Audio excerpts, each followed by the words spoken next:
Hi, thanks for the introduction. It's definitely nice to be here. Nice to talk to you guys about intellectual property. The thing that I decided to touch on today was the fact that there appears to be a lot of misconceptions about patents.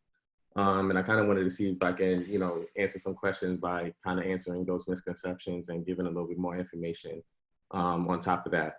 So I have a slide that was probably supposed to be posted up. I'm not sure if it is, but It should come up in about 1 minute.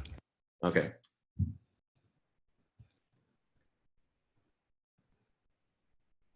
Please go ahead.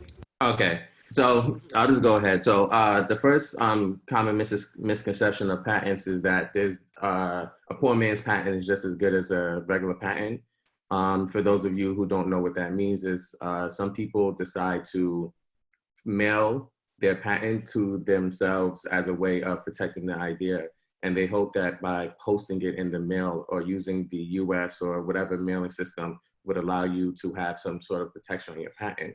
Unfortunately, that is not true.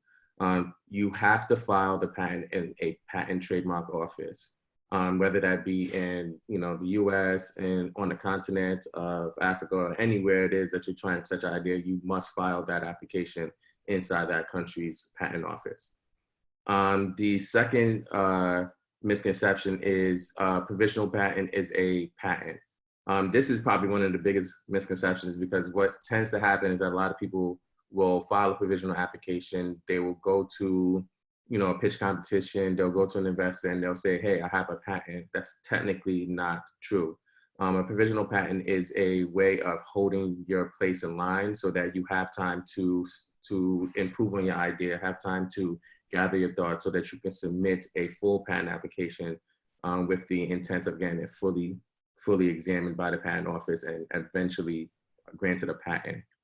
So, if you have a provisional patent, you just push a place in line so you can file a patent later. The next misconception is that a patent in one country protects you in another. This is simply not true. Essentially, what you need to do in order to have protection in other countries is you either need to file in each country simultaneously on the same day so that you don't cancel out your rights in other countries, or you need to file something called a PCT in one country, which gives you 30 months to file in other countries. And what a PCT is essentially an application that allows you to, it gives you time to consider, hey, if I'm going to file in Kenya and I also am thinking about Ghana and the US, I have 30 months to determine, okay, what is it that I exactly need? What is my use case? What is the businesses that what is the landing spots for my business? And this is where I will file a patent in, and this is what I use the PCT for. The next misconception that I want to address today is that only technical ideas are patentable. While this is true, that technical ideas are patentable, you need to think outside the box. There are, not think outside the box, essentially there are three types of patents. There are the utility patents, which cover improvements or anything new to existing technology. You have design patents, which covers the ornamental design of whatever you have, whether it be a product, a design, an invention.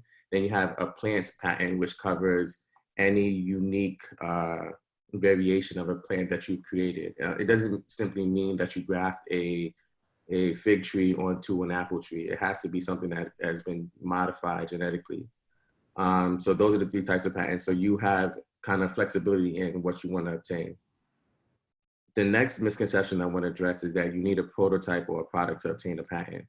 It sometimes is very helpful and it's extremely helpful to have the prototype or the product, but essentially what you need is an idea and some way of some concept or idea of how it will be executed. Once you have that, that is sufficient enough to file a patent.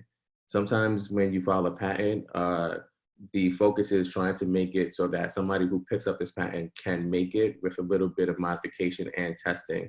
So if you don't have everything nailed down, that's fine.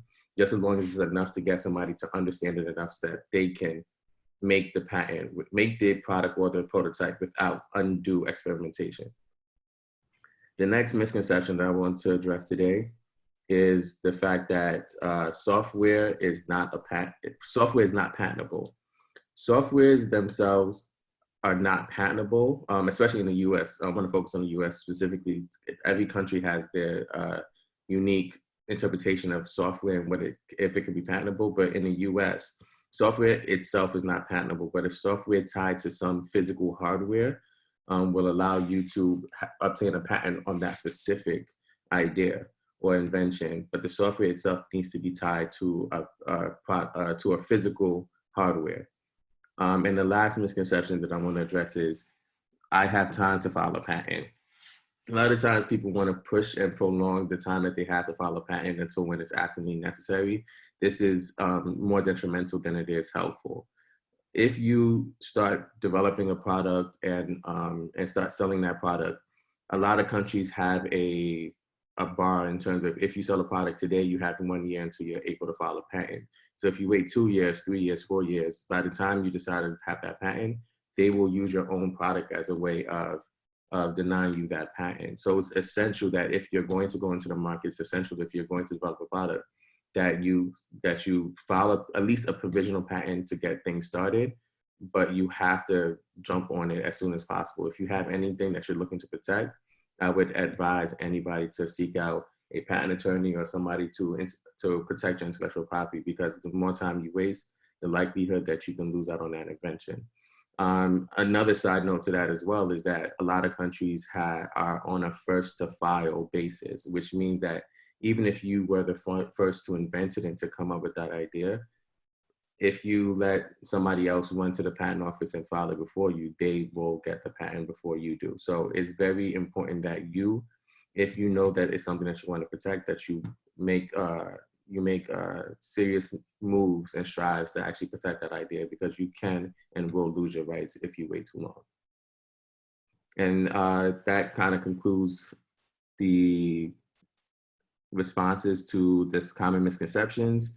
And like I say, what are you waiting for? Secure your intellectual property. You can reach out to me at Nigel Patent Attorney at IG. You can add me on LinkedIn, and you can also send me some questions on my email address, which is nigelpatentattorney@gmail.com. And I hope you guys enjoy the rest of your conference.